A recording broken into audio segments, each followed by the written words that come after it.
is to do with this legislation. Stephen Browning. It's interesting to hear the Minister to say that there's nothing to do with biosecurity, there's nothing to do with the issues around IBM and the rollout of it. This is just the legislation. The legislation, fine, in terms of we will be supporting the legislation, but what does that mean with biosecurity? What does that mean with the debacle that seems to be happening with the rollout of it? These things do come into it, and I will speak to both of them to some degree. It's been noted that the contract for $75.9 million in 2011 for the first phase is now expected to be over $200 million when subsequent phases are completed. There's a budget blowout to $90 million in the August 2013 for the partial system. There's been hold-up after hold-up as this has been rolled out. And it is good that there's been a partial rollout at least and the people have been able to test it.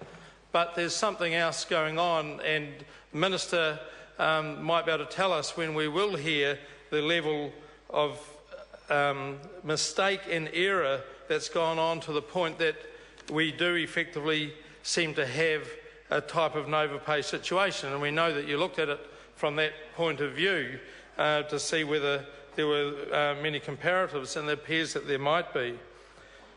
The core of the system for a smarter targeting of people and goods is still not in place. Still not in place. It's been quite some time and we're not there. $1 million per month in lost revenue was suggested at one crisis meeting. I don't think you can gloss over it, Minister, quite the way you do and expect us to just accept it like that. Sure, no one single cause for delays.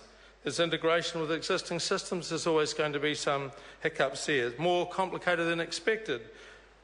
I think when something like this is being set up, when something is being costed out, there's normally a contingency level for those sorts of things. Something bigger has gone wrong, and I think you need to be upfront and tell us to what degree that is as soon as possible. In terms of the biosecurity part of it, this system ideally will enhance detection and risk management around biosecurity. We might be able to show up the likelihood of some biosecurity incursions, but we are having them time and time again. I spent a fair bit of money to check in one of the more recent ones, the Tandem Akita strain that's come in. It's one of several that have come in with animals.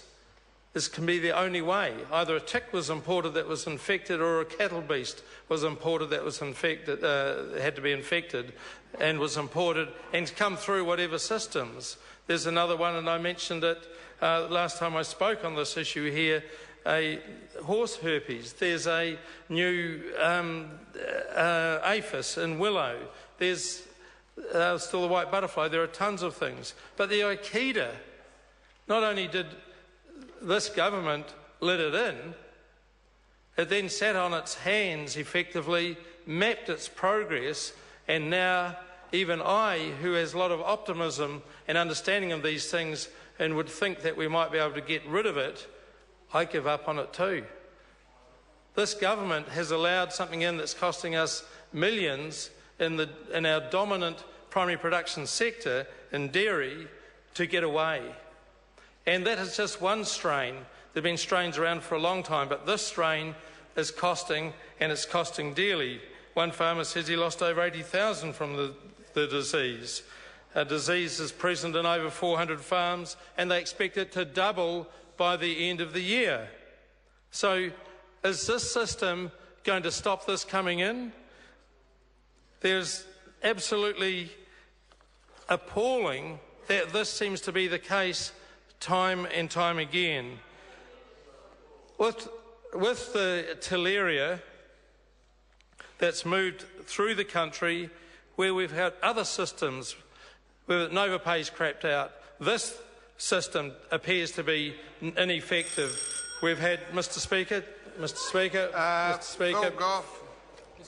Mr. Chairman, I'd like to go back to the questions that I asked to the Minister, because while I appreciate